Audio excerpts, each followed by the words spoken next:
Bem-vindos a O Debate, onde nos dedicamos à análise rigorosa das ideias e às múltiplas perspectivas que moldam nossa compreensão dos textos. Olá! Hoje nós vamos mergulhar em uma frase muito específica. Se alguém não quiser trabalhar, não coma também. Uma frase de peso, né? Muito pesada. Bom, se você ouve isso isoladamente hoje, parece até o lema radical de um sistema capitalista implacável, não acha? Nossa, com certeza. Soa super moderno, tipo uma regra de mercado corporativo. Exato. A ideia de que o seu valor e o seu direito de existir materialmente dependem inteiramente da sua produtividade. Mas o fato fascinante é que essa frase não foi dita por um executivo moderno. Não mesmo? Ela foi escrita há quase 2000 anos por um líder religioso para orientar uma pequena comunidade de pessoas marginalizadas lá no Império Romano. Aham. Estamos falando do capítulo 3 da segunda epístola aos Tessalonicenses, um texto que a tradição atribui ao apóstolo Paulo.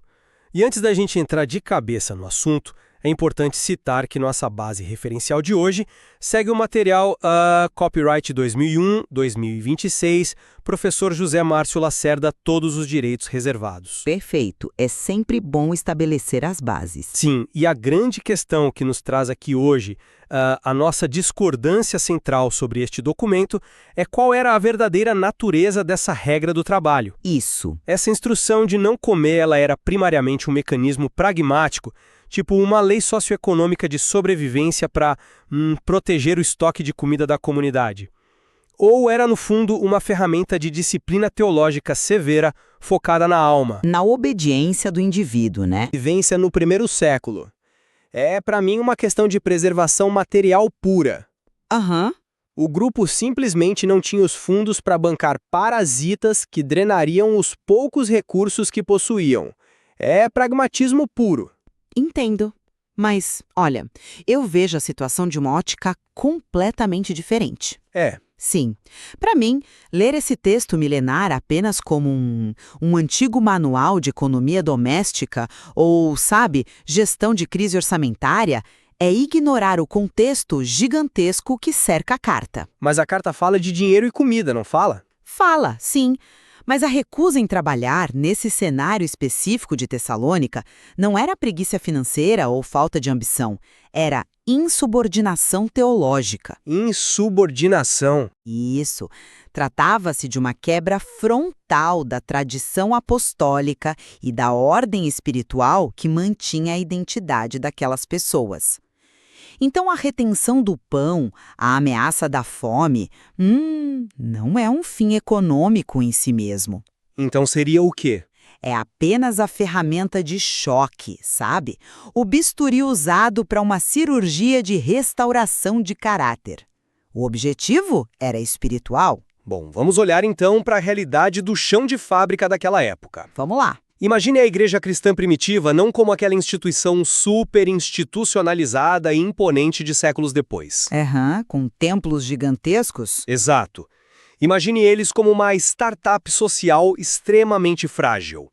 Eram pessoas se juntando numa espécie de cooperativa mutualista em um ambiente completamente hostil. Sim, a vulnerabilidade era imensa. Demais.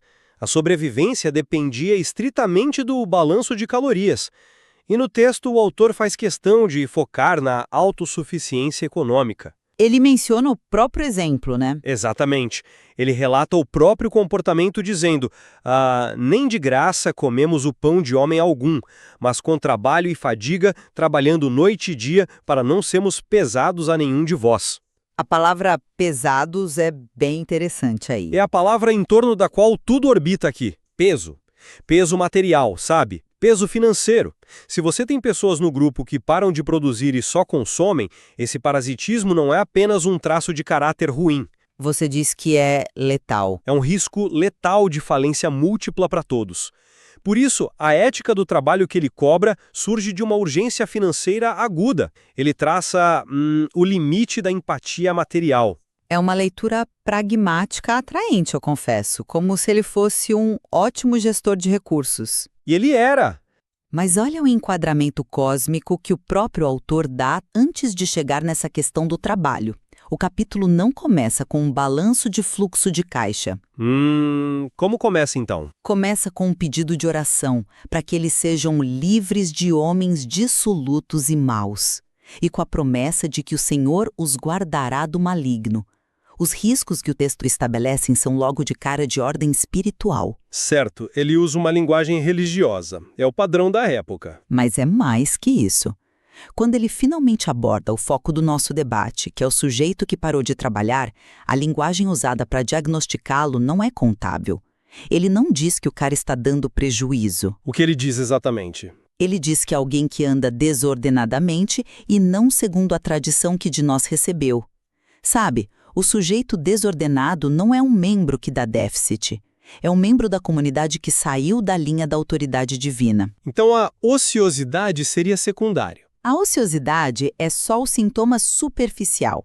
A doença profunda que o apóstolo está realmente tentando curar ali é a rebelião espiritual, o abandono da tradição. Mas espera aí, vamos trazer essa rebelião espiritual para a prática diária. Porque o próprio texto detalha como esse sintoma se manifesta na vila. A carta diz, ouvimos que alguns entre vós andam desordenadamente, não trabalhando, antes fazendo coisas vãs. Vamos traduzir isso para o nosso vocabulário de convivência humana. Certo. O que seriam as coisas vãs para você? É a famosa intromissão, é a fofoca. Pense nas casas e vilarejos superlotados do Mediterrâneo Antigo. Se um grupo de pessoas do nada decide que não vai mais trabalhar, elas passam um dia inteiro circulando pela comunidade. Batendo perna. Batendo perna e metendo o nariz na vida de quem está exausto de tanto trabalhar. O impacto prático disso não é apenas um desalinhamento divino, sabe? É atrito humano crônico. Eu concordo que gera atrito, mas... O tecido social começa a rasgar, porque quem produz acorda cedo e se ressente de quem fofoca o dia todo enquanto come de graça no jantar. É por isso que, mais à frente, a instrução direta é que eles trabalhem com sossego. Ele quer paz social. Paz social. Ele quer o fim do drama gerado pela ociosidade. É uma intervenção clara para evitar a desestabilização da comunidade, não acha? Você toca no ponto das coisas vãs, o que é ótimo, mas nós precisamos entender o porquê. Por que essas pessoas de repente pararam de bater o ponto, por assim dizer? Preguiça. Encontraram um jeito de viver às custas dos outros. Não foi porque descobriram o prazer da fofoca na praça ou porque eram simplesmente encostados.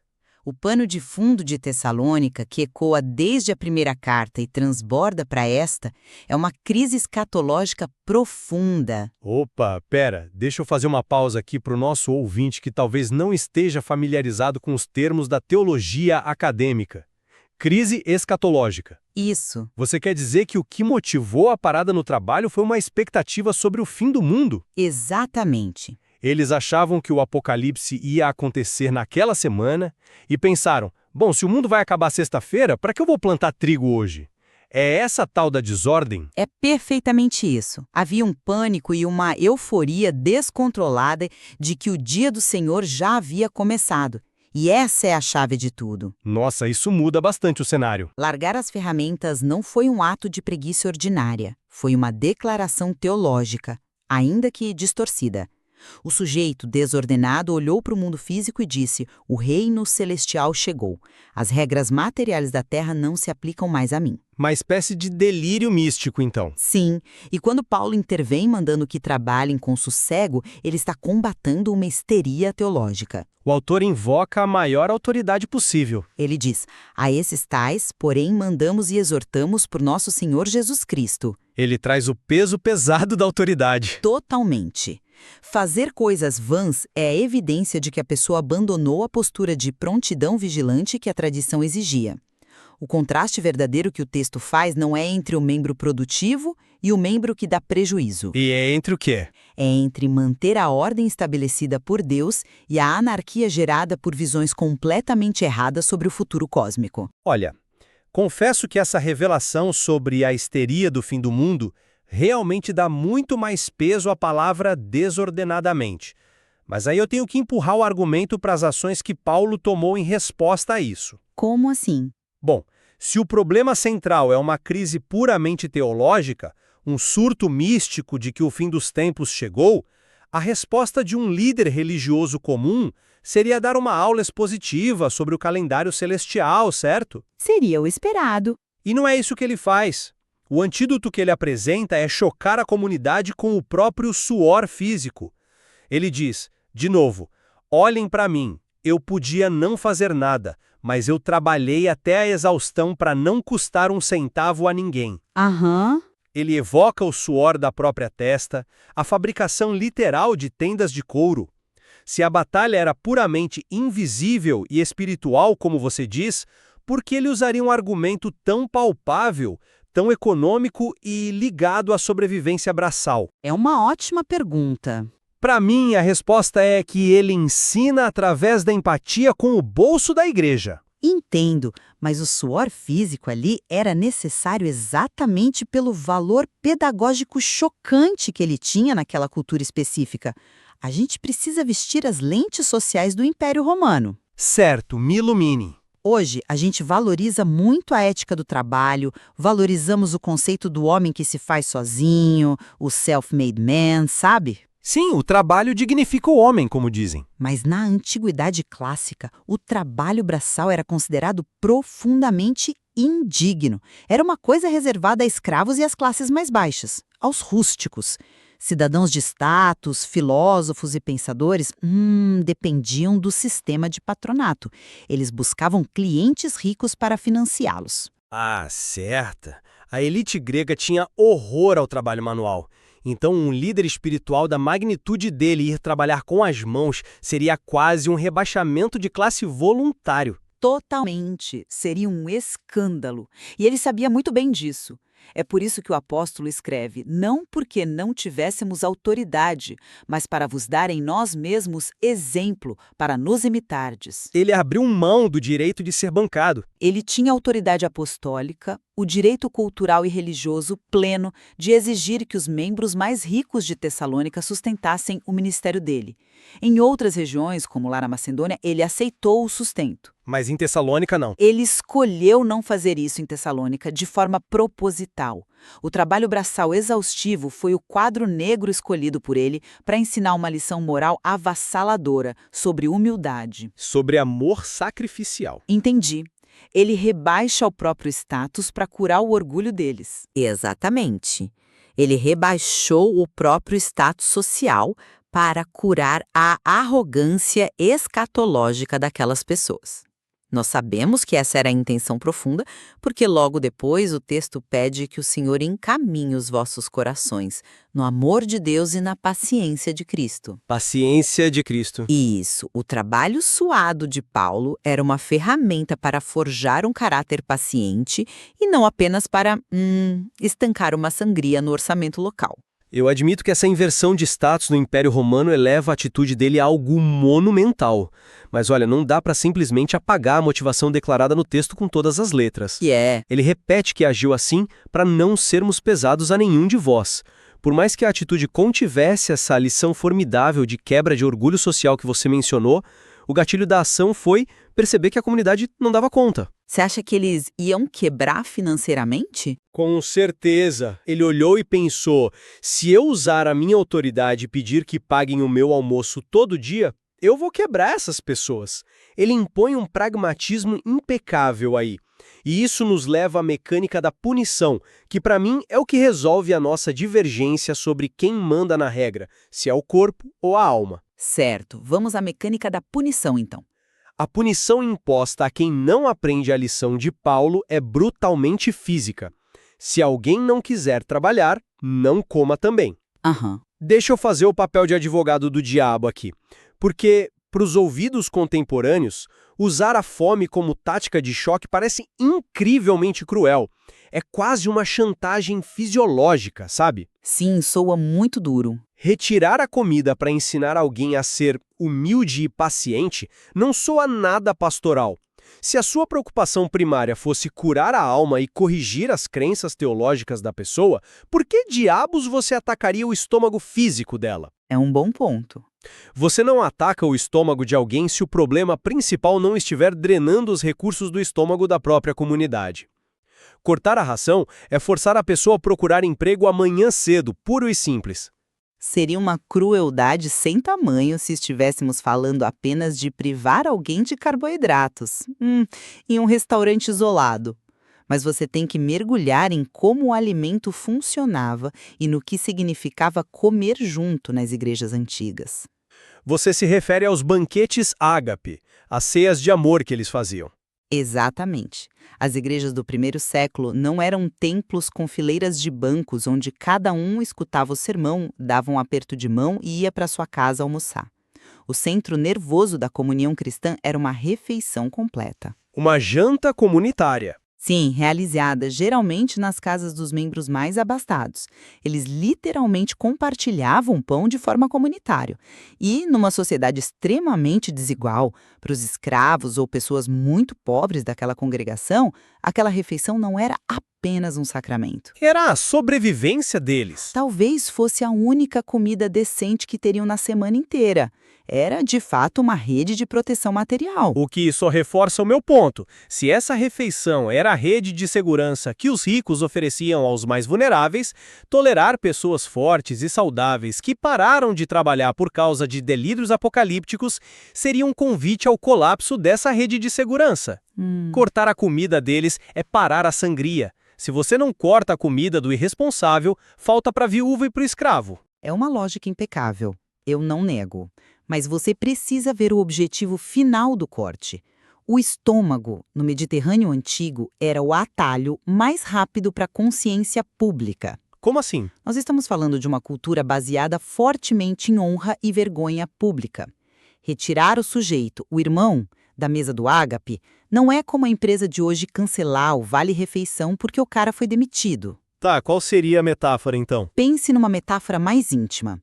É o equivalente exato a barrar um parente da mesa da ceia de Natal enquanto o resto da família inteira está lá dentro celebrando. A punição maior ali não é a fome biológica, é o ostracismo, é a dor cortante da humilhação pública. A exclusão social dói mais que a barriga vazia. O próprio texto confessa essa estratégia abertamente. As diretrizes finais de como agir com o ocioso são claríssimas, ele diz: notai o tal e não vos mistureis com ele, para que se envergonhe. O alvo primário não é salvar as migalhas de pão que sobrariam, é infligir uma vergonha aguda o suficiente para provocar a restauração do caráter daquele membro. Mas olha só, se infligir vergonha através da exclusão é o mecanismo e você barra a pessoa da ceia íntima da igreja, a linha que encerra a instrução é bem intrigante. A do irmão. Sim, porque ele exige o corte material imediato e o distanciamento social, o tal do não vos mistureis, mas imediatamente engata um dispositivo de proteção. Ele diz, todavia, não o tenhais como inimigo, mas admoesta-o como irmão. Exatamente. Ou seja, eles estão barrados da mesa, mas não estão expulsos da família de forma permanente. E essa é a cartada final que mostra que não se trata apenas de uma cooperativa protegendo seu orçamento. Porque, pare e pense, se você fosse o gerente de uma cooperativa lidando com um déficit contínuo gerado por parasitas, qual seria a solução mais sensata, barata e econômica a longo prazo? A excomunhão definitiva. Demitir a pessoa. Exato. Riscar o nome do sujeito do livro da comunidade e pronto, resolvido o problema financeiro. Mas Paulo não deixa. O comando de admoestar como irmão exige da comunidade o investimento emocional e pastoral que é exaustivo. É verdade, dá muito trabalho. Muito. Eles têm que ativamente tentar convencer o sujeito a retornar à tradição, monitorar o comportamento dele, engajar em um diálogo desconfortável. Isso custa energia. O propósito da exclusão temporária é provocar a chamada metanoia, Que seria a transformação da mente. Afetivo e social que leva a pessoa a cair em si. Um choque de realidade. O objetivo é recuperar a alma que estava perdida na histeria apocalíptica e trazê-la de volta ao prumo da tradição. É o trabalho de resgate mais doloroso do mundo, focado na eternidade da pessoa, mas muito além do saldo positivo de farinha de trigo no fim do mês. Olha, eu não nego o brilho dessa estratégia relacional delineada para admoestar o irmão. A inteligência social de cortar os privilégios da comunhão sem cortar o afeto definitivo é formidável. É brilhante.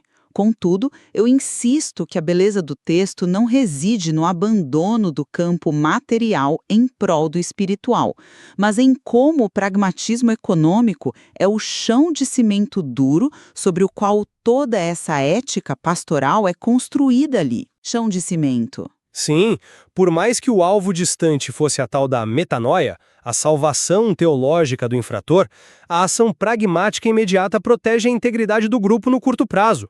Se eles continuassem servindo carne e pão para dezenas de homens que decidiram que as regras da terra não valiam mais nada, o ressentimento dos financiadores destruiria a comunidade por dentro antes mesmo do fim do ano. A regra institui algo poderoso para as relações humanas. A empatia precisa de limites práticos. Amar uma pessoa da sua comunidade não significa que você é moralmente obrigado a financiar as atitudes imprudentes dela. O corte do pão salvava as finanças no presente enquanto tentava salvar a alma do indivíduo no futuro. Eu entendo. E eu concedo que a concretude física não pode ser negligenciada nessa leitura. Dizer que o cristianismo primitivo vivia apenas de abstrações seria de uma desonestidade intelectual gritante da minha parte. Que bom que concordamos nisso. No entanto, a minha visão é de que essa sobrevivência material é totalmente instrumentalizada e, escravizada a uma arquitetura teológica superior. O texto simplesmente não permite enxergar aquele trabalhador ocioso como uma mera unidade econômica deficitária. Ele é sempre um irmão.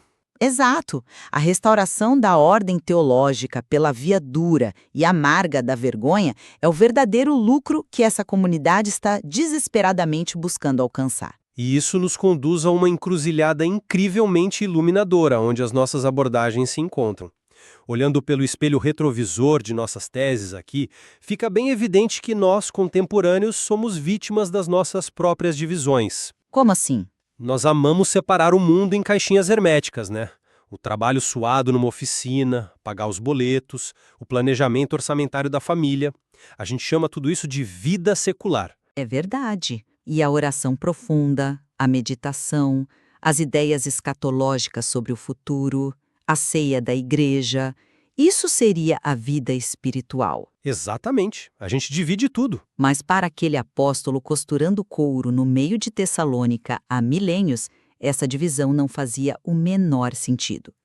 O texto, seja você focado no pão como você, ou focado na alma como eu, grita que essa dicotomia é ilusória. Nossa, sim.